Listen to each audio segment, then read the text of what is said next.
Morning, welcome back to my channel. তোমরা সবাই কেমন আছো? আজকে হচ্ছে শনিবার আর 1 মার্চ। মার্চ ঢুকে গেল মানেই ফিনান্সিয়াল ইয়ারের শেষ, 31শে মার্চ। তো 31 তারিখের মধ্যে সবার ট্যাক্সেশন, হ্যান ত্যান, অনেক কারবার। বাবারে বাবা, যারা যারা করো তারা তারা নিশ্চয়ই আমার কথা বুঝতে পারছো, কেননা বেশিরভাগ হাউসওয়াইফরা কিন্তু এটা করে না। কিন্তু আমি বলবো যে যদি জিরো ইনকামও থাকে তাহলেও ট্যাক্স ফাইল করা উচিত, কেননা জীবন তো সবার এক না। জীবন কখন কাকে কোন মোড়ে এনে ফেলে তখন কিন্তু অসুবিধে হলেও হতে পারে। আমি জীবনের প্রথম 2 বছর কি 3 বছর, যখন আমি তো 23 বছর বয়স থেকে প্র্যাকটিস করছি, আমি কিন্তু জিরো ট্যাক্স ফাইল করতাম। আমার মা জিরো ট্যাক্স ফাইল করেছেন অনেক বছর মানে এই ইদানিং কত বছর। আমার মা যখন কলকাতায় থাকতো তখন কিন্তু মা ট্যাক্স ফাইল করতো না। অনেক লোক আছে না যারা সর্বজ্ঞানী, নিজেকেই সর্বা ভাবে, তো মার ট্যাক্স ফাইল করাতো না। আমার মা ব্যবসা শুরু করেছে এই বছর থেকে, তো আমার মার ট্যাক্স ফাইলিং আমি যবে থেকে দিল্লি আছে তবে থেকে তো আমি করাই। তো এটা খুব ইম্পর্ট্যান্ট একটা জিনিস যে জিরো ট্যাক্স হলেও, ইনকাম জিরো হলেও ট্যাক্স কিন্তু ফাইল করা উচিত, সরকারের খাতায় নথিভুক্ত করা উচিত। প্যান কার্ড থাকলেই যে ট্যাক্স ফাইল করব না, কেননা প্যান কার্ডই তো আছে, সেটা করা উচিত। সেটা আমার সীমিত বুদ্ধিতে আমার সেটা মনে হয় যে সেটা করা উচিত না। এবার টু ইচ ইটস ওন, তাই না? আর ঘড়িতে বাজে 10:30। এই মাসটা আমার ল ফার্মের অত্যন্ত একটা ব্যস্ত মাস, এই মাস থেকে অগস্ট মাস অবধি, কেন একটু টাইম থাকে আর কি। ট্যাক্স যারা অডিট করায় তাদের জন্য একটু টাইম থাকে যাতে ঠিক মতো ফাইলিং করা যায়। আর বাইরেটা কি সুন্দর, রোদ ঝলমলে দিন, ওরকম কড়া করে রোদ ওঠেনি, বাট ভালো লাগছে বেশ। আর আমার গাছগুলোকে, যেহেতু আমরা যাচ্ছি, আমার গাছগুলোকে অফিসে দিয়ে যাব। রঞ্জিত আছে, রঞ্জিত জল দিয়ে দেবে, একেবারে সতেজ আর তাজা হয়ে যাবে। আর এখানে রোদ পায় না তো সেরকম, তো তুলসী গাছটা একটু অসুস্থ মতো হয়ে যাচ্ছে। আর আজকের ব্রেকফাস্টের দায়িত্বে আছে আমার ভাই। রান্নাঘরটা কি সুন্দর অবস্থায় আছে, এই দেখো, এটা হচ্ছে চিকেন হ্যাম অমলেট। আর রান্নাঘরের দৃশ্য এই। আজকে আমার মা হচ্ছেন সাগরেদ। ও মা, জোগাড়ে সেজে কেমন লাগছে? এই দেখো, একটু একটু করে চিকেন হ্যাম দেওয়া হচ্ছে। আমার ভাই রাত্রে যখন ফাটাফাটি হবে, একদম সন্টা মোনা রান্না করে। আর এইদিকে দুপুরের রান্নার জোগাড় হয়ে গেছে। এটা হচ্ছে কাতলা মাছ, মা নুন হলুদ লাগিয়ে রেখে দিয়েছে। এখান থেকে বড় বড় পাউরুটি নিয়ে আমার গোপু সোনা বানাচ্ছে। এখানে তেল আছে, আর এখানে কি আছে, কিছু আছে, ধনে পাতা বাটা আছে। দাঁড়াও খুলি, ভুল বলেছিলাম, এটা হচ্ছে চিকেন হ্যাম চিজ অমলেট, একদম জম্পেশ করে চিজ দিয়েছে। আর এই যে এইখানে ধনে পাতার চাটনিও বার করে রেখেছে মা। তো লাঞ্চের কিছু আইটেম বুঝতে পারলাম কি হবে। আমার মা জোগাড়ে সেজে কিন্তু হেভি বকা খাচ্ছে। কি গো, হ্যাঁ তুমি কথা বলছো কেন? দেখছো দেখো না আমার মা যেই পোষাচ্ছে না অমনি ও মা মুনু নাড়ছে দেখো। এখানে আমার আর মার খাবার ডাইনিং টেবিলে এসে গেছে। এটা হচ্ছে মায়ের আর ওটা হচ্ছে আমার। ঘড়িতে বাজে 10:30। ভাই বানাতে গেছিল অমলেট, কিন্তু এটা দাঁড়িয়েছে ওপেন স্যান্ডউইচ, কেননা নিচে পাউরুটিও দিয়েছে। তো আমার ভাই যাই বানায় ব্যাপক বানায়, খেয়ে দেখা যাক কিরকম। এরমভাবে খাওয়া যাবে না, ওপেন তো, তাই এরমভাবে নিয়ে জম্পেশ করে একদম ইংলিশ মর্নিং ব্রেকফাস্টের মতো খেতে, ভালো খেতে। খালি একটু ভেঙে গেছে, কেননা কড়াইটা তো ভালো ছিল না। ভালো ননস্টিক হলে তখন আরও ভালো হতো, একদম প্রপার ফ্লাফি অমলেট হতো। খাওয়া দাওয়া হয়ে গেছে, বসে পড়েছি তেল লাগাতে মাথায়। আমি তো লাগাই না, আমি খালি বসি। আর এই যে এই মহিলাটি আমার মা, ছোটবেলা থেকে আমাকে মাথায় তেল লাগিয়ে দেয়। এই তেল লাগানো নিয়ে স্কুলে যাওয়ার সময় উড়ে বাবা মারপিট, সে চুলোচুলি কাণ্ড। মারপিট তো কম, চুলোচুলি। তেল লাগাবো না, খালি ফুলিয়ে ফুলিয়ে চুল যাবো স্কুলে সেজে গুজে। চুলে তেল লাগানো নিয়ে যে ঝামেলা করেছি জীবনে, এখন নিজেই আসি মার কাছে, ওমা তেল লাগিয়ে দাও, ওমা তেল লাগিয়ে দাও। যখন 7, 8, 9, 10 বাবা, চুলে কিছুতেই আমি তেল লাগাবো না, কিছুতেই না। আর চুলও ছিল সেই কোমর অবধি, আর টেনে চুল ধরে টেনে এনে বসাতাম, আর হাল্লা চিৎকার, আমি লাগাবো না, কেউ লাগায় না। আনাম দেখ চুলেরও খাদ্য লাগে, তুই মাছ মাংস খাচ্ছিস, চুলকেও তো খাবার দিতে হবে, চুলকে খাবার না দিলে গিয়ে দেখবি পরে সব চুল পড়ে যাবে, তখন খুব ভালো লাগবে, টাক হয়ে যাবে।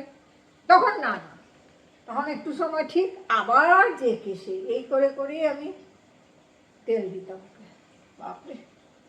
আর এখন বলে মা তেল দিয়ে দাও, মা ওটা করে দাও, মা ওটা। তখন তখন আমার বয়সও ছিল অল্প, পেরেছি, এখন আর ভালো লাগে, এখন বলি তুই নিজে করবি, সে নিজে করবে।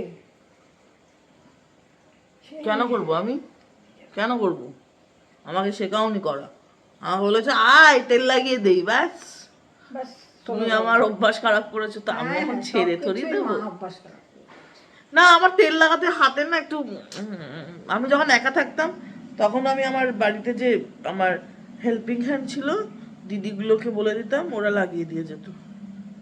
মানে আমি কখনোই তেল একা লাগাতে, হস্টেলেও আমাদের তো হস্টেলে আমাদের রুম বা করিডোর পরিষ্কার করার জন্য ডেজিগনেটেড দিদি রাখা হতো, মানে হস্টেল তরফ থেকেই রাখা হতো, কলেজ কর্তৃপক্ষ থেকেই রাখা হতো। তো ওদেরকে বলে দিলে ওরা করে দিত। আর জামা কাপড়ও যখন বেশি হয়ে যেত, ইচ্ছে করতো না, আমার এখনো মনে আছে, 1 বালতি জামা কাপড় ধুতেন ওরা 10 টাকার পারিশ্রমিকের বিনিময়। আজকাল দিনে ভাবা যাবে? ভাবা যাবে না। ফার্স্ট ইয়ার সেকেন্ড ইয়ারে 10 টাকা ছিল, লাস্টে যখন আমি পাস করি তখন 50 টাকা পার বালতি হয়েছিল।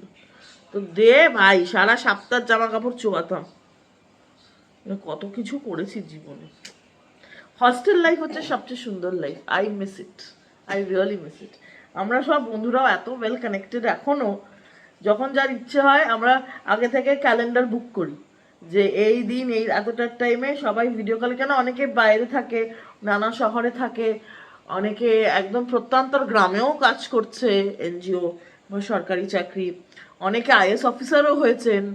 তো সবাই মানে একটা ডেট আমরা ফিক্স করি, টাইম ফিক্স করি, আর যে ওই টাইমে কমিটমেন্ট দিয়েও আসতে পারে না, ব্যাস তার সেদিনকে আমরা পিন্ডিটা চটকাই ঠিক করে। But it's fun. মানে কলেজের বন্ধুরা না, মানে হস্টেল স্পেসিফিক্যালি, কলেজ আমি বলবো না, কেন ওখানে তো এত কম বয়সে, আমি 17 বছর বয়সেই কলেজে গেছি। তো ওই কম বয়সে বন্ধুরাই সব, মানে সারা দিন রাত একসাথে থাকা।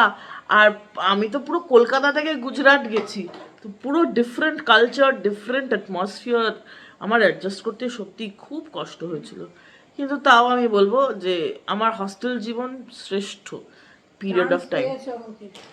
চান্স আমি পাইনি, বাস আমার হয়ে গেছে কি জানি। আমি যদি আমি পরীক্ষা দিয়ে ক্ল্যাটের 2010-এর পরীক্ষাটা দিয়েছিলাম, আমি দিয়েই বেরিয়ে বলেছিলাম আমি চান্স পাবোই। আমি কোচি এনএলইউ, তখন তো এখন যেরকম প্রত্যেকটা স্টেটে এনএলইউ আছে, তখন মহারাষ্ট্রে ছিল না, আসামে ছিল না, এবং আরও অনেক উড়িষ্যায় ছিল না, অনেক জায়গাতেই ছিল না। তখন কটা 7টা না 11টা এনএলইউস ছিল। আমি 3rd ক্ল্যাট ব্যাচ, আমি পরীক্ষা দিয়েই বেরিয়ে বলেছিলাম আমি এনলেস কোচি তখন র্যাঙ্কে লাস্ট ছিল যে আমি কোচি হলেও পাবো, কিন্তু আমি পাবই। আমার পরীক্ষা খুব ভালো গেছিলো। আর উল্টো দিকে ক্যালকাটা ইউনিভার্সিটির যে লয়ের এন্ট্রান্স টেস্ট হচ্ছিল, সেইখানে কিন্তু আমার র্যাঙ্ক 2nd ছিল।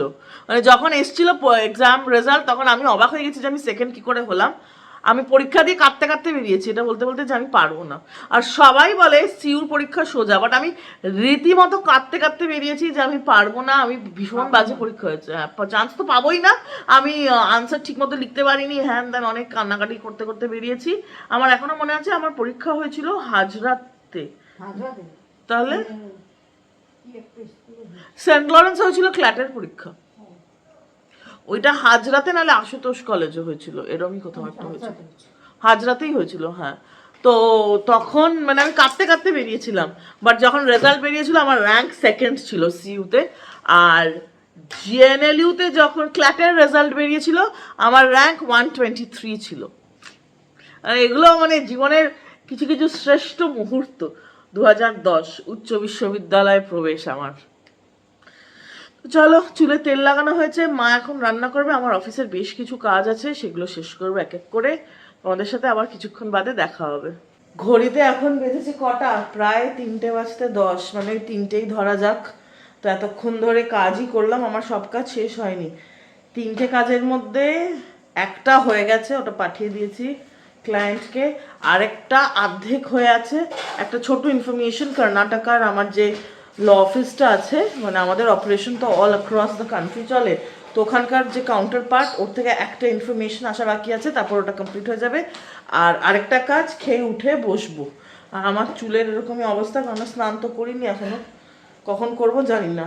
মানে অ্যাকচুয়ালি যেহেতু ছুটিতে যাচ্ছি, ছুটি না কাজেই যাচ্ছি, কাজ কাম ছুটিতে যাচ্ছি, তো তার জন্য তাড়াহুড়ো করে সমস্ত মানে ইমিডিয়েট যেটা পেন্ডিং, যেটা আমি ফেলে রাখতে চাইছি না, এখনই শেষ করব, সেটা করে নিচ্ছি আর কি। আমার মাম্মা ওই যে খেতে বসে গেছেন। আজকে মেনুতে কি আছে? ডিমের ঝোল আছে। তো চলো আমিও খেয়ে নিই। ডিমের ঝোলের সাথে আছে ধনেপাতা বাটা। এই যে ডিমের ঝোল, ধনেপাতা বাটা আর লঙ্কা, নুন তো থাকবেই। আর এই যে আমার প্লেট। তো চলো খেয়ে নেওয়া যাক। মাম্মা ওখানে খেতে বসে গেছে। কি গো, ভালো বানিয়েছো? আমার তো ভালো লাগছে, তোমরা খেয়ে বলো। আমাদের তো মার খাবার ভালোই লাগে। তো চলো খেয়ে নিই, তারপর আবার কাজে বসতে হবে। আর কি বলে, ওই স্ট্রবেরিগুলোকে তো ধুয়ে রেখেছিলাম, তো দেখা যাক কি করি। ঘড়িতে বাজে অলমোস্ট 7:30, আর আমি বাড়ি আছে মানে ইউজুয়াল দৃশ্য। ওমা, এই সোয়েটারটা কবে শেষ হবে? যাবে আমি, তোর কি? আমার কি, আমার তোমার পেছনে লাগার ইচ্ছে। ওমা, কি তোমার জন্য তোমাকে কোণে বানাবো, তোমার জন্য স্পেশাল বর খুঁজে আনবো। মার লাগাবো? মা, তোমার যে বর আছে জ্যান্ত, সে ভালো আছে মা?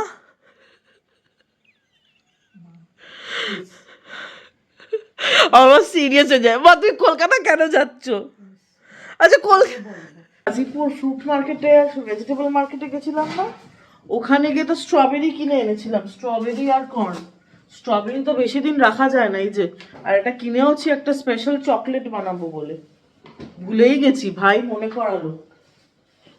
চকলেট বানানোটা যত সোজা, স্ট্রবেরি ক্লিন করা ততটাই টাফ। তো চলো ক্লিন করতে বসি। এখন স্নান করিনি, স্নান করার আগে ভাবছি ক্লিন টিন করে তারপরে স্নানে যাও। ভালো বুদ্ধি না?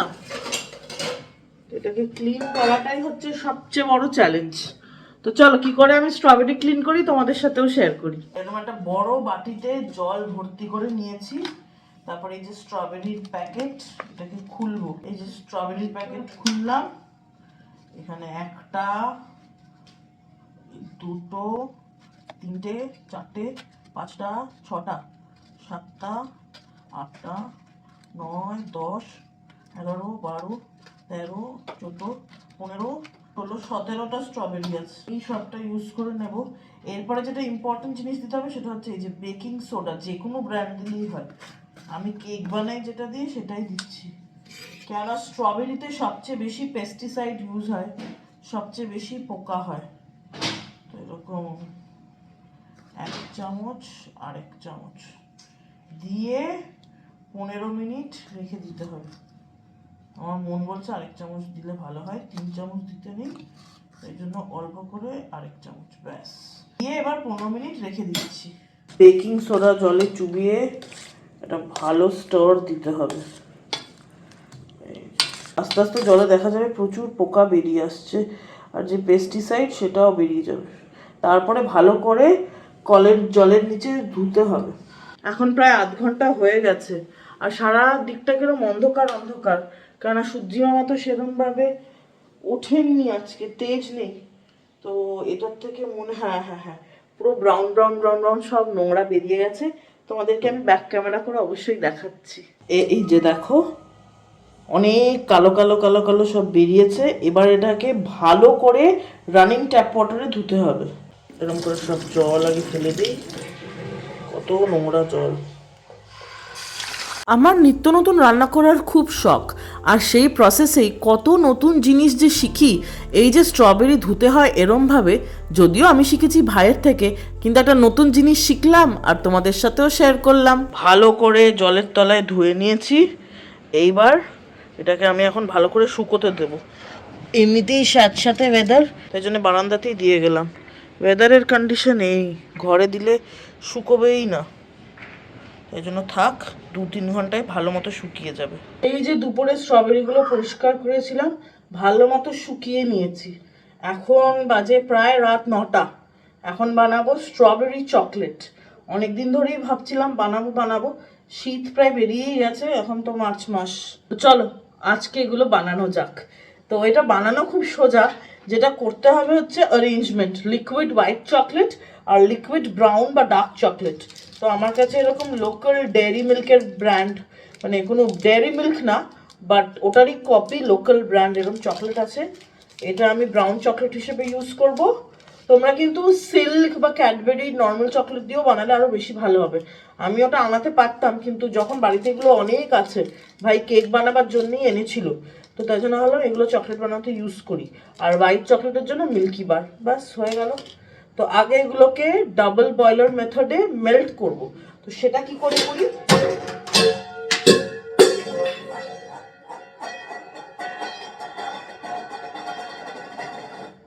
শের কি করব, বাজনাই বাজছে, হঠাৎ করে ওপর থেকে কিছু বাসন পড়ে গেল। তো চলো ওগুলো তুলি, আর এগুলোকে ডাবল বয়লার মেথডে কি করে মেল্ট করি সেটাও তোমাদের সাথে শেয়ার করছি। তো এই যে এইরকম একটা সসপ্যানে অল্প একটু জল নিয়ে নিয়েছি। এবার আমি নিচে গ্যাসটা জ্বালিয়ে দেবো, টকবক টকবক করে ফুটতে থাকবে। ততক্ষণ আমি কি করব, এরকম একটা ছোট্ট বাটি নেব, ঠিক আছে, কাচের বাটি অবশ্যই। নিয়ে আমার এই যে ব্রাউন চকলেট বা ডার্ক চকলেট আছে, এইটাকে খুলে টুকরো টুকরো করে ভেঙে এই বাটিতে বসাবো। খুললাম, ভেঙে দিতে হবে, হ্যাঁ একদম টুকরো টুকরো করে দিতে হবে। এই যে এরকম যত ছোট ছোট টুকরো করা যাবে তত ভালো। ওদিকে গ্যাস গরম হয়ে যাচ্ছে, চল এগুলোকে তাড়াতাড়ি টুকরো করে নিই। অনেকটা এরকম ছোট ছোট টুকরো করে নিয়েছি, আর একটুখানি বাকি আছে, এটাও দিয়ে দিচ্ছি। তারপরে আসল প্রসেস শুরু হবে। এই যে এইরকম সব টুকরো হয়ে গেছে। গ্যাসটা অন করে দিয়েছি, দেখো জলে একটু একটু বাবলস হচ্ছে। এরপরে আমি এটা দিয়ে দেবো, আর গ্যাসটা আলতো করে দেবো, মানে একদম কমিয়ে দেব। একটা এরকম কাঁটা চামচ নেব, নিয়ে এনশিওর করব যাতে এটা ভালো মতো মেল্ট হয়ে যায়। এই ডাবল ডাবল প্রসেসে, মানে এটা একটা বড় পাত্র, তার মধ্যে আরেকটা ছোট কাচের বাটিতে চকলেটটা মেল্ট হচ্ছে, তো এই প্রসেসটাকেই বলে ডাবল বয়লার মেল্টিং। এই দেখো এখানে কিন্তু অল্প অল্প লিকুইড হয়ে যাচ্ছে চকলেট। আমার প্রয়োজন মতো গ্যাসটাকে বাড়াতে পারি কমাতে পারি, বাটি যাতে উল্টে না যায় সেইটা দেখতে আমাকেই হবে। তো চলো এটা পুরো মেল্ট হয়ে যাক। সেই একই প্রসেসে আরেকটা কাচের বাটি নিয়ে নিয়েছি, এর ভেতরে আমি হোয়াইট চকলেটটা টুকরো টুকরো করে দেবো। তো চলো লেটস স্টার্ট। এরকম করে খুলে, হোয়াইট চকলেট আমার খেতেও বেশি ভালো লাগে, ডেয়ারি মিল্কের চেয়ে আমার মিল্কি বার বেশি প্রিয়। আমার মতো কারা কারা আছো যারা মিল্কি বার বেশি খেতে ভালোবাসো? LMKI, মিষ্টি দেখতে বেশ। এটাকেও হাত দিয়ে, ছুরি দিয়েও করা যায়, বাট আমি ভাবলাম হাত দিয়ে যখন হয়ে যাবে তো ঠিক আছে, হাত দিয়ে করা যাক। আসলে না গো, ভুলে গেছি ছুরিটা দিয়ে যে করব, শুরু করে দিয়েছি হাত দিয়ে, তার জন্যে। তোমরা চাইলে ছুরি দিয়ে করতে পারো, কিন্তু আমি শুনেছি হোয়াইট চকলেটটা নাকি একটু হলুদিশ হয়ে যাবে। এখন জানি না, কেন আমি তো চকো চিপ দিয়ে করছি না, তার জন্যে। একটা হয়ে গেছে, আরেকটা প্যাকেট খুলবো। যা, এই যা,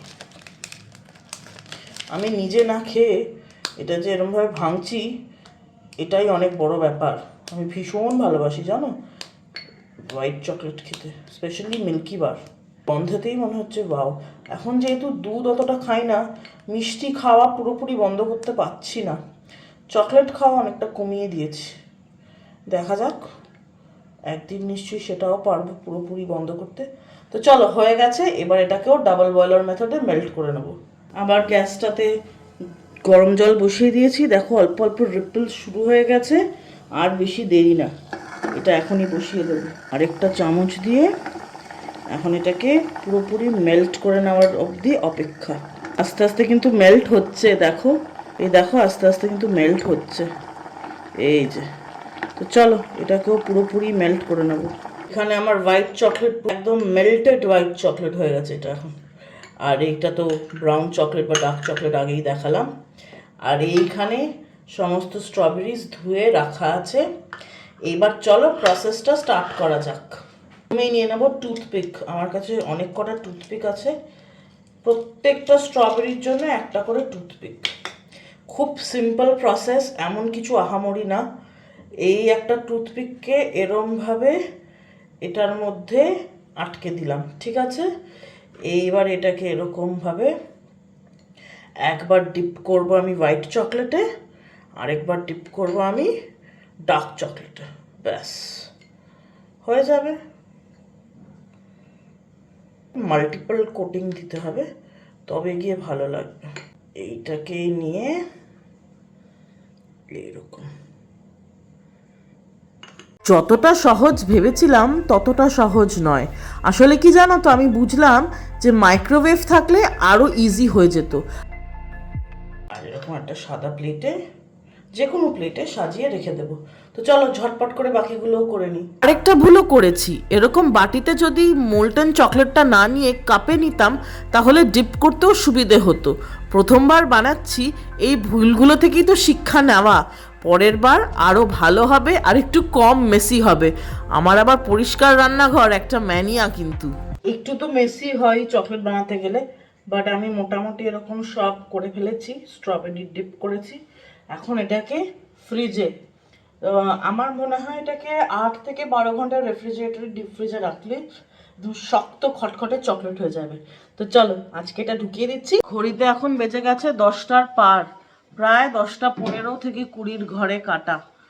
আর এতক্ষণ মা মেয়ে ছেলে মিলে গল্প করলাম। ভাইয়ের কিছুক্ষণ হয়ে গেছে এসেছে। তো আমি আর ভাই না বাইরে যদি কিছু খাই, আর যদি আমরা জানি যে অন্যজনের পছন্দ হবে, আমরা ঠিক একটু হলেও বাড়ি নিয়ে আসি। মা, তুমি ছোটবেলা থেকে কি শিখিয়েছো আমাদেরকে? ভাগ করে খেতে। ভাগ করে খেতে, এইটুকু হলেও ভাগ করে খেতে হবে। আর এখনো মানে একটা যদি থাকে আমরা 3টে ভাগ করি, তো এরকম। কিন্তু এত রাতে মা তো আর ব্রেড খাবে না, তো আমার জন্য আমি স্যান্ডউইচ খেতে খুব ভালোবাসি। ভাই মনে বাইরে খেয়েছিল স্যান্ডউইচ, ভেজ স্যান্ডউইচ, জেন স্যান্ডউইচ, কলা দেওয়া, বাদাম দেওয়া, কিন্তু না পেঁয়াজ আছে, তাহলে জেন স্যান্ডউইচ হবে না, এমনি ভেজ স্যান্ডউইচ। তো আমার জন্য ঠিক মনে করে নিয়ে এসছে। ভালো খেতে, একটু ভুজিয়া দেওয়া, যেরকম হয় আর কি নর্থ ইন্ডিয়া বা ওয়েস্ট ইন্ডিয়াতে স্যান্ডউইচ ওরকম। আর মা ওখানে মাছের ঝোল গরম করছে। মাছের ঝোল মা বানিয়েছিল সকালেই, কিন্তু এখন জাল না দিলে তো খাওয়া যাবে না, তো গরম মশলা টশলা দিয়ে জাল দিচ্ছ ঠিকছে। তারপরে ডিনার করব। ঘড়িতে বাজে প্রায় 11:15, ডিনার রেডি। এখানে আছে সাদা ভাত, অল্প একটু নুন, আর এই যে আজকের হাইলাইট, কষা কষা করে কাতলা মাছের কালিয়া, আমার ভাইয়ের ফেভারেট খাবার। মা এটা বানায়ও দারুণ, একদম সিম্পলভাবে, দই দেয় না বা কাজু বাদামও দেয় না, কেননা দই দিলে আমার প্রবলেম, আর কাজু বাদাম দিলে খুব রিচ হয়ে যায়। খুব সিম্পলভাবে বানায়, কিন্তু রঙটা এসেছে খাসা, যদিও আমরা ঝাল খুব খাই। আর আছে সকালবেলার ধনেপাতার চাটনি, আর ওদিকে লঙ্কা। তো চলো সিম্পল ডিনার তৃপ্তি ভরে এনজয় করা যাক। খাওয়া দাওয়া সব হয়ে গেছে, এখন টাইম হচ্ছে তোমার ওই স্ট্রবেরিগুলো যে সন্ধ্যাবেলা বানালাম, সন্ধ্যে নয় রাতের দিকে যে বানালাম, ওগুলো বার করার। আমি বলেছিলাম 12 ঘন্টা টাইম লাগবে, না আমি বলেছিলাম 24 ঘন্টা টাইম লাগবে, কিন্তু না 24 ঘন্টা টাইম লাগেনি। আর আমার মা লেগে পড়েছে টেবিল মুছতে। জেনারেলি এই কাজটা ছোটবেলায় আমি করতাম, এখন আর আমি করি না। তো এই যে স্ট্রবেরি একেবারে dipped in chocolate sauce, white chocolate and dark chocolate. তোমাদের সাথে তো শেয়ার করলাম আমি কিরম করে বানালাম। আর কয়েকটা এখান থেকে উঠে গেছে, জানো কেন? ভাই এসেই টপাটপ মুখে। ভাই ওয়াজ লাইক যে এত ঠান্ডা ফ্রিজে এতক্ষণ লাগবে না, তাড়াতাড়ি হয়ে যাবে। তো চলো খেয়ে টেস্ট করে দেখা যাক কিরকম। ভালোই হবে, কেন ও খেয়ে বললো যে ভালোই হয়েছে। এটা তোলাটাই খুব টাফ হয়েছে। ডাইনিং টেবিলে নিয়ে যাবো, এখান থেকে আমাকে তাড়াচ্ছে। ওই দেখো উনি এখন গ্যাস স্টোভ টোভ সব সুন্দর করে ক্লিন করবেন। এটা বাতিকটা আমার থেকেই পেয়েছে। আমি মানে আমার কিচেন পরিষ্কার হচ্ছে আমার একটা ম্যানিয়া। তো চলো খেয়ে দেখা যাক কিরকম। একটা চকলেটই খাবো। রে বাবা, একদম এই 2-3 ঘন্টা দিয়ে একবারে আঠা হয়ে বসে গেছে, আমি ওঠাতেই পারছি না। তো চলো আমি উঠি। আমার একটা ভুল হয়েছে, অ্যাকচুয়ালি ভুল না, আমি জানতাম, কিন্তু আমি ভেবেছিলাম উঠে যাবে। কি বলতো, ওঠাতে গিয়ে না যে চকলেটটা ড্রিপ হয়ে প্লেটে পড়েছে, ওটা ওঠানো যাচ্ছে না। এত সহজে। তো পার্চমেন্ট পেপার দিলে উঠে যেত, আমার কাছে তো নেই। তো এইরকম হচ্ছে ফাইনাল লুকটা। আর এই দিক থেকে এটা প্লেটে ছিল, তাই জন্য এই দিকেরটা এরকম খাবলানো, কিন্তু খেতে ভালো হবে। স্ট্রবেরিতে একটু টকটক হয়, আর উপরে চকলেটটা একদম মিষ্টি মিষ্টি, ভালো খেতে হয়েছে।